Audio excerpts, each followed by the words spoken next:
Salut à tous, un petit point météo relatif à l'activité cyclonique de cette saison 2023. Il y a aujourd'hui deux perturbations suivies par le NHC, toutes situées dans la partie tropicale de l'océan Atlantique. Beaucoup de choses se sont passées depuis notre dernier bulletin. La dépression tropicale numéro 17 s'est en effet renforcée en tempête tropicale Philippe, qui rencontre depuis quelques jours des conditions atmosphériques défavorables à son développement. D'une part, ce système évolue dans un environnement relativement chargé en poussière saharienne, et d'autre part, il fait face à de forts vents cisaillants en altitude. Pour rappel, le cisaillement lorsqu'il est fort est un élément néfaste au développement cyclonique. Il résulte de l'opposition directionnelle entre le sens de déplacement du phénomène en basse et en moyenne altitude et le sens de déplacement des vents en haute altitude.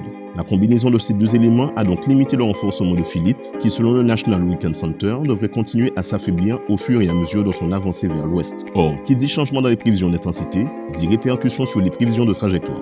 Les météorologues ont donc logiquement réajusté la trajectoire de Philippe, la faisant passer plus près de nos îles, sans toutefois envisager d'impact direct du centre du phénomène. Parmi les effets indirects attendus de cette perturbation sur nos îles, notons l'installation progressive, surtout à partir de demain, d'une panne d'alizé remontant l'arc entier du sud vers le nord. Cette absence de vent pourrait favoriser la survenue d'épisodes pluvieux orageux, brefs mais potentiellement intenses. Restez donc attentifs aux éventuelles vigilances relatives aux paramètres fortes pluies et orages que pourrait déclencher Météo France. Quant à l'onde tropicale référencée Invest 91L, cette dernière poursuit son organisation et pourrait se renforcer en phénomène cyclonique dans les prochaines 24 à 48 heures. Les prévisions de trajectoire et d'intensité relatives à ce phénomène sont encore remplies d'incertitudes, d'autant qu'une partie de son évolution dépendra du comportement effectif qu'adoptera la tempête Philippe. Nous la garderons donc sous surveillance durant les prochains bulletins.